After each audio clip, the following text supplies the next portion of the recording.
بسم الله الرحمن الرحيم ألف لام را كتاب أنزلناه إليك لتخرج الناس من الظلمات إلى النور بإذن ربهم إلى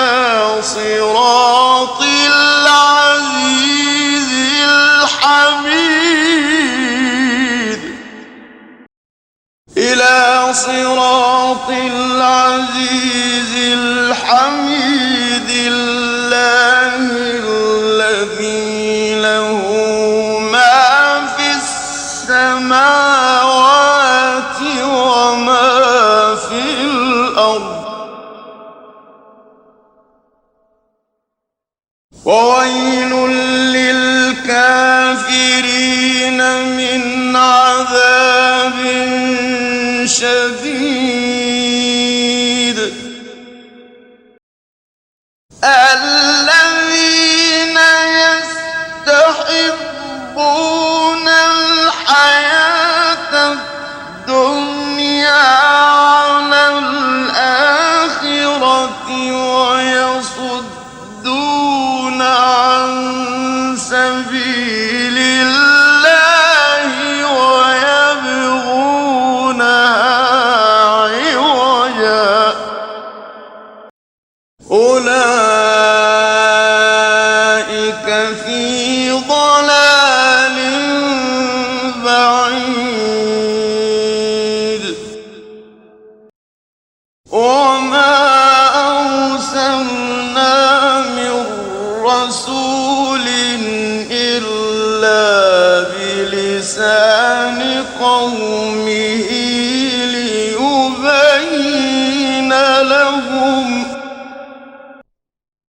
ليبين لهم فيضل الله من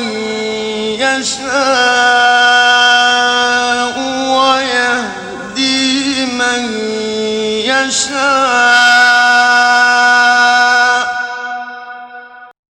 وهو العزيز الحكيم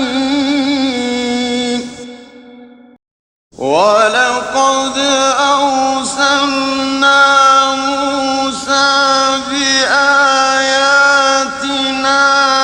أن أخرج قومك من الظلمات إلى النور وذكرهم بأيام الله إن في ذلك لآيات لكل صبار شكور وإذ قال موسى لقومه اذكروا نعمة الله عليكم إذ أنجاكم من آل فرعون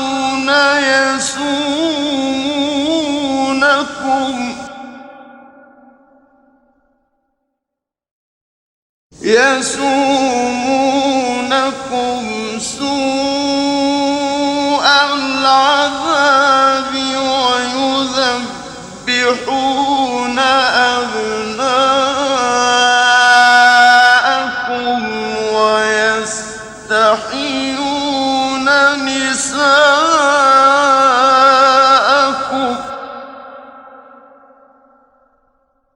وفي ذلكم بلاء من ربكم عظيم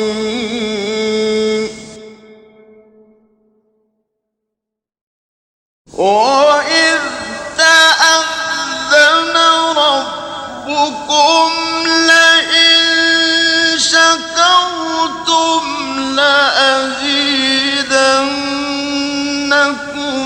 وَلَئِن كَفَرْتُمْ إِنَّ عَذَابِي لَشَدِيدٌ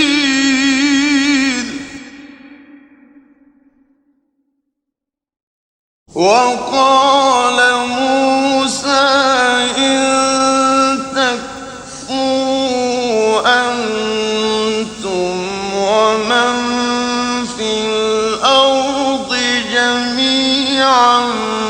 فَإِنَّ اللَّهَ لَغَنِيٌّ حَمِيدٌ أَلَمْ يَأْتِكُمْ نَبَأُ الَّذِينَ مِن قَبْلِكُمْ قَوْمِ نُوحٍ وَعَادٍ وَثَمُودَ وَالَّذِينَ مِن بَعْدِهِمْ لَا يَعْلَمُهُمْ إِلَّا اللَّهُ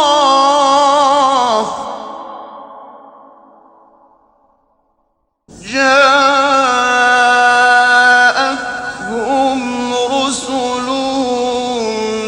بالبينات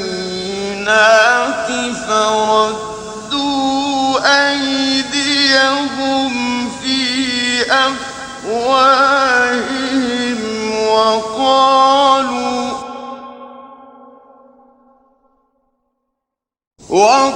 وقالوا إنا كفرنا بما أرسلتم به وإنا لفي شك مما تدعوننا إليه مريب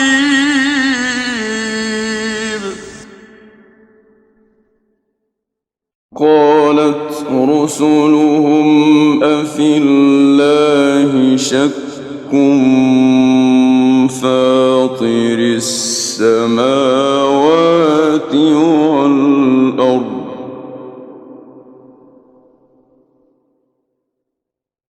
يدعوكم ليغفر لكم من ذنوبكم ويؤخركم إلى أجل مسمى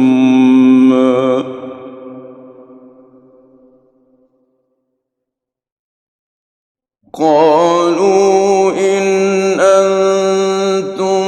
إلا بشر مثلنا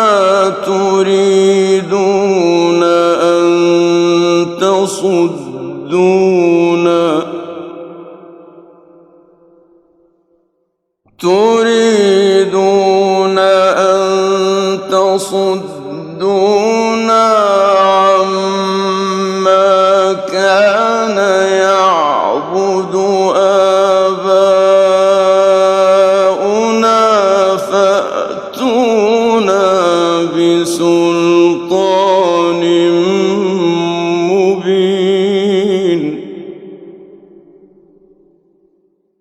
قالت لهم رسلهم إن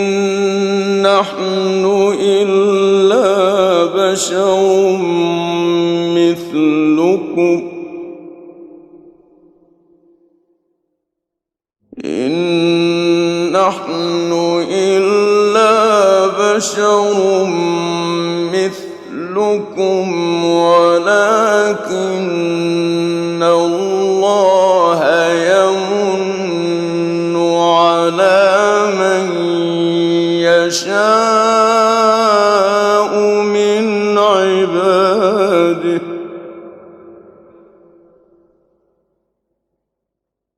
وما كان لنا أن نأتيكم بسلطان إلا بإذن الله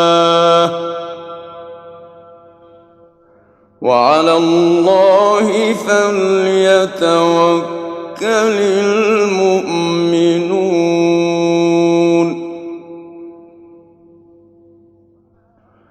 وما لنا ألا نتوكل على الله وقد هدانا سبلنا ولنصبرن على ما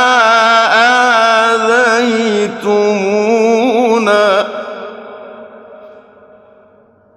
وعلى الله فليتوكل المتوكلون وقال الذين كفروا لرسلهم لنخرجنكم من أرضنا أو لتعودن في ملتنا فأوحى إليهم ربهم لنهلكن الظالمين ولنسكننكم الأرض من بعدهم ذلك لمن خاف مقامي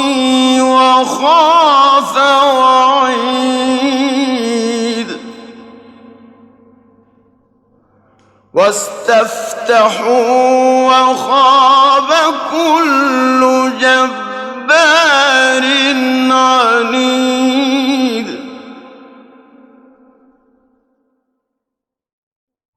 من ورائه جهنم ويسقى من ماء صديد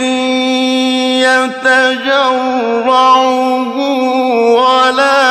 يكاد يسيغه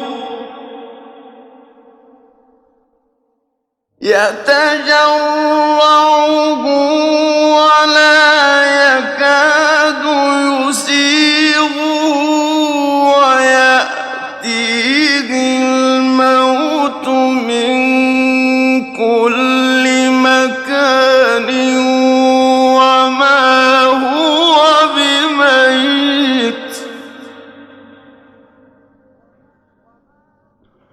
وما هو بميت ومن ورائه عذاب غليظ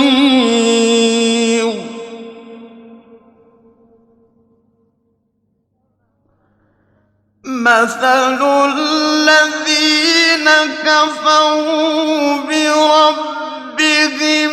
أعمالهم كرماد اشتدت به الريح في يوم عاصف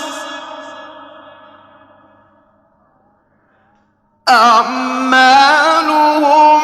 كرماد اشتدت به الريح في يوم عاصف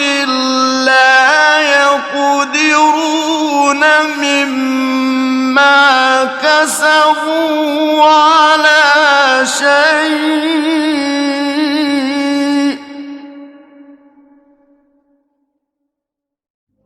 ذلك هو الضلال البعيد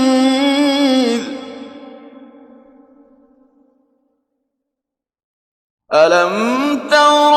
أن الله خلق السماوات والأرض بالحق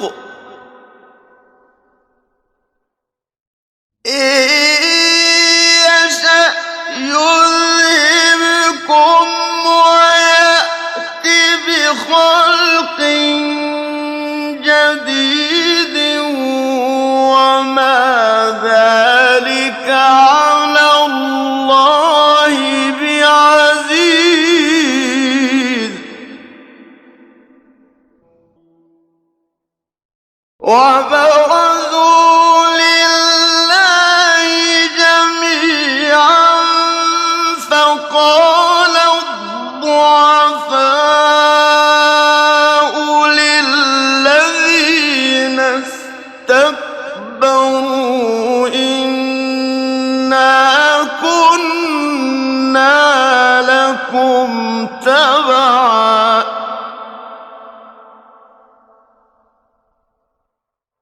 فقال الضعفاء للذين استكبروا إنا كنا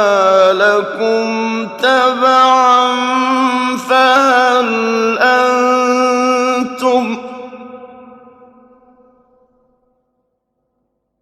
فهل أنتم مغنون عنا من عذاب الله من شيء قالوا لو هدانا الله لهديناكم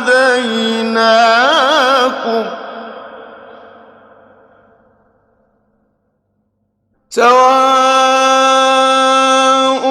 علينا أجزعنا أم صبرنا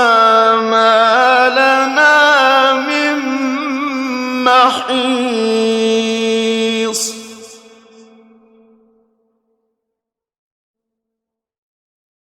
وقال الشيطان لما قضي الأمر إن الله وعدكم وعد الحق ووعدتكم فأخلفتكم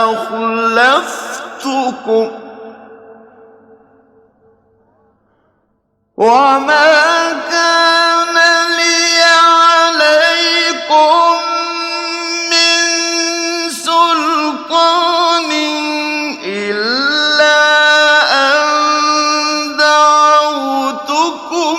فاستجبتم لي فلا تلوموني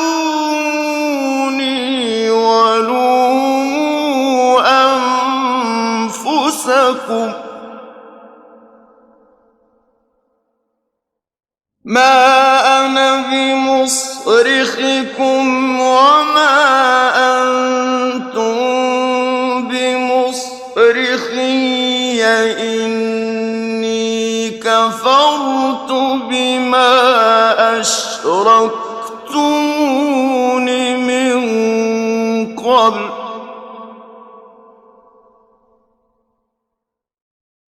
إن الظالمين لهم عذاب أليم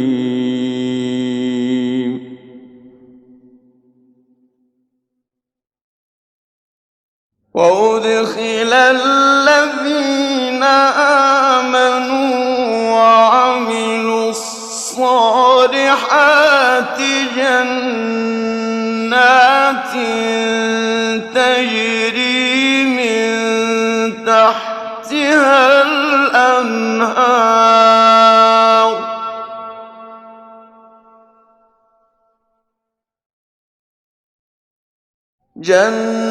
جنات تجري من تحتها الأنهار خالدين فيها بإذن ربهم تحيتهم فيها سلام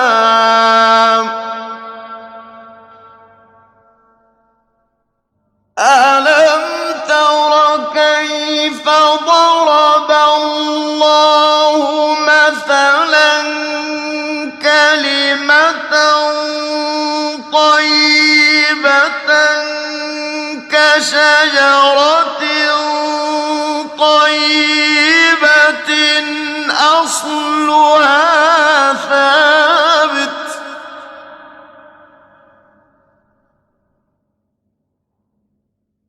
كشجرة طيبة أصلها ثابت وفرعها في السماء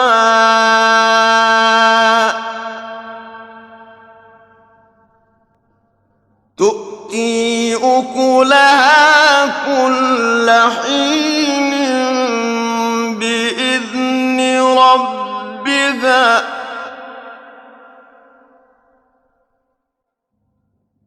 ويضرب الله الأمثال للناس لعلهم يتذكرون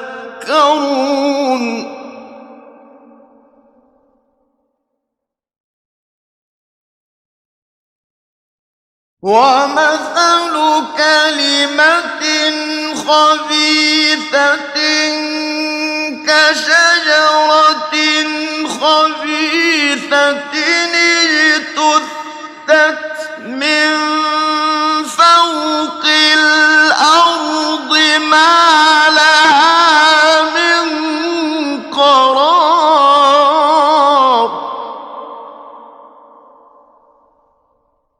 يثبت الله الذين آمنوا بالقول الثابت في الحياة الدنيا وفي الآخرة ويضل الله الظالمين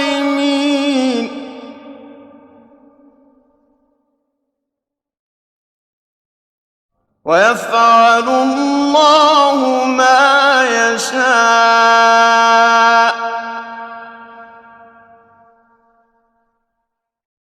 ألم تر إلى الذين بدلوا نعمة الله كفرا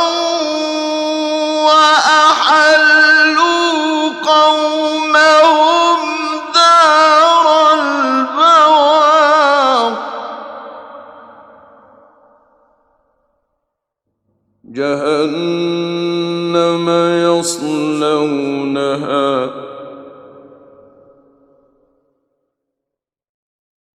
وبئس القرار وجعلوا لله أندادا ليضلوا عن سبيله قل تمتعوا فإن مصيركم إلى النار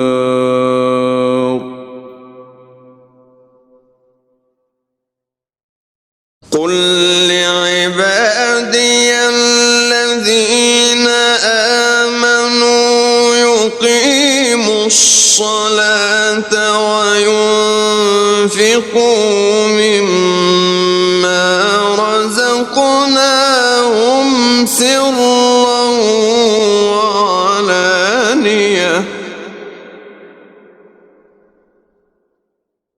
سرا وعلانية من قبل أن يأتي يوم لا بيع فيه ولا خلال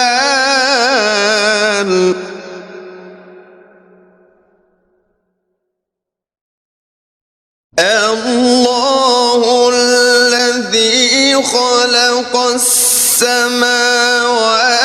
والأرض وأنزل من السماء ماء فأخرج به من الثمرات رزقا لكم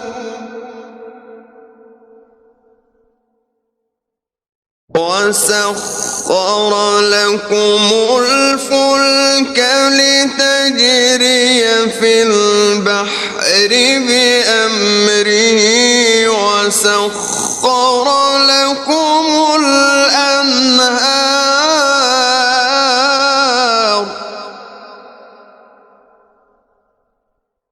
وسخر وسخر لكم الشمس والقمر دائبين وسخر لكم الليل والنهار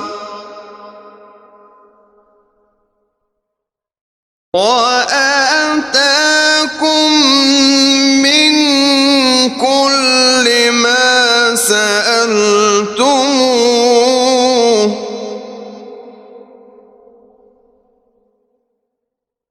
وإن تعدوا نعمة الله لا تحصوها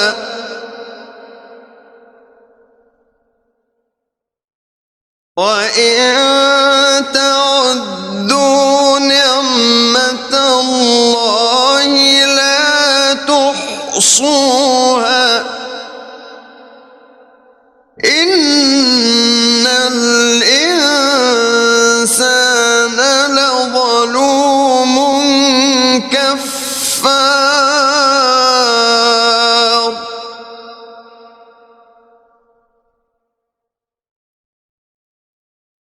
وإذ قال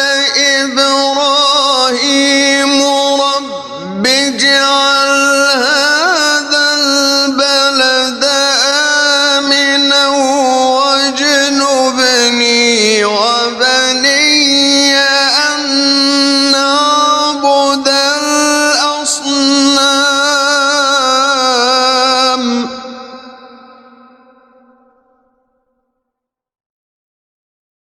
رب إنهن أضللن كثيرا من الناس فمن تبعني فإنه مني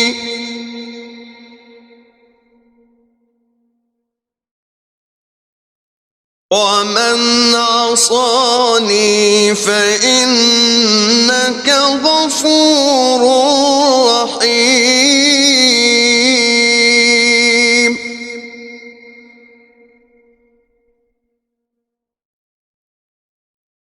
ربنا إني أسكنت من ذريتي بواد غير ذي زرع عند بيتك المحرم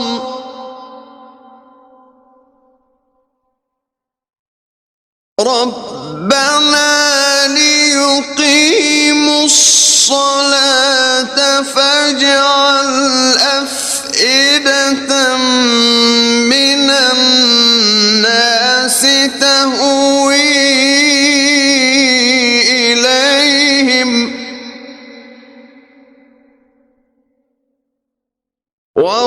وارزقهم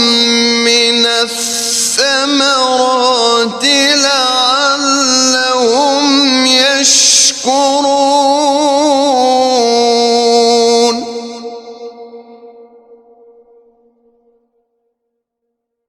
ربنا إنك تعلم ما نخفي وما نعلن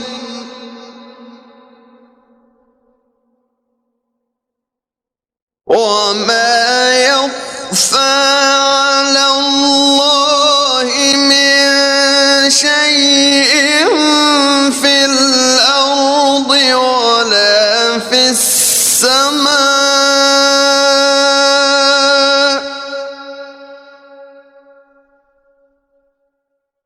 الحمد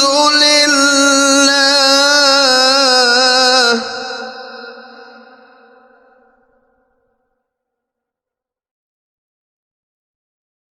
الحمد لله الذي وهب لي على الكبر إسماعيل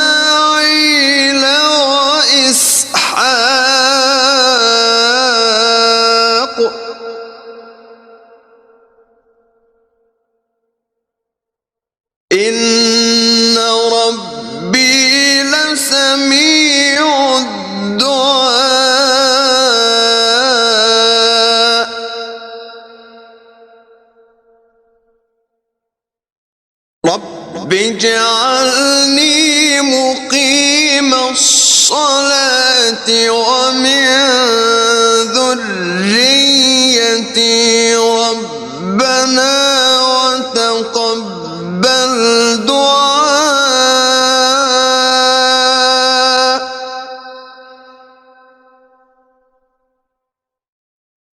ربنا اغفر لي ولوالدي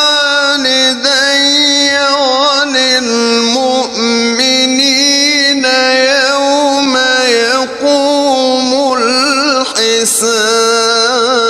الحساب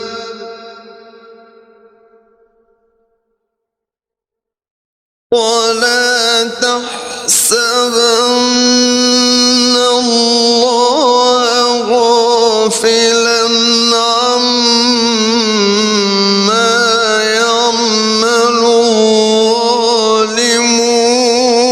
الظالمون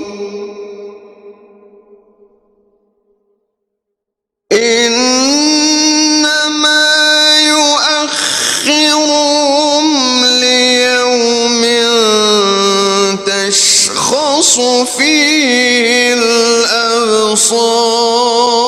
الأبصار مهطعين مقنعي رؤوسهم لا يرتد إليهم طرفهم وأفئدتهم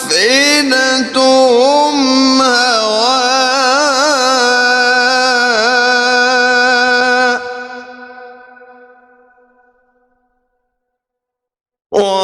وأنذر الناس يوم يأتيهم العذاب فيقول الذين ظلموا ربنا أخرنا إلى أجل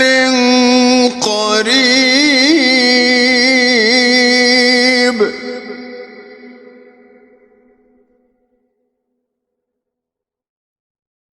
ربنا أخرنا إلى أجل قريب نجب دعوتك ونتبع الرسل أولم تكونوا أقسمتم من قبل ما لكم من زوال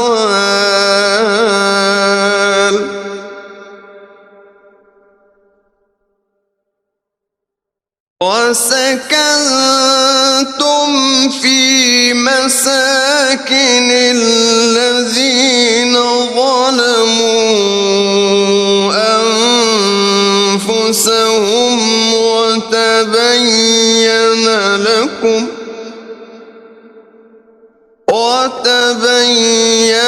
لكم كيف فعلنا بهم وضربنا لكم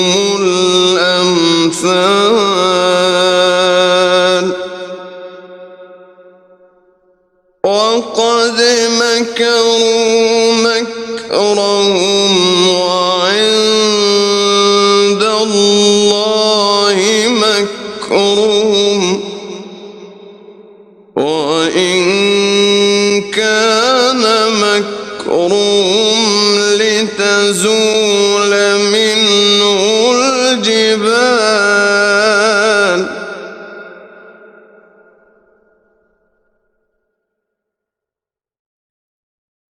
فلا تحسبن الله مخلف وعده رسله إن الله عزيز ذو انتقام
ليجزي الله كل نفس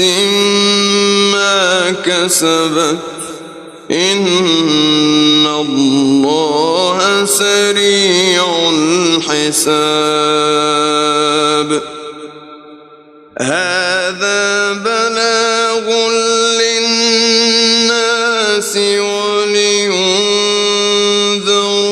به وليعلموا أنما هو إله واحد وليذكر أولو الألباب.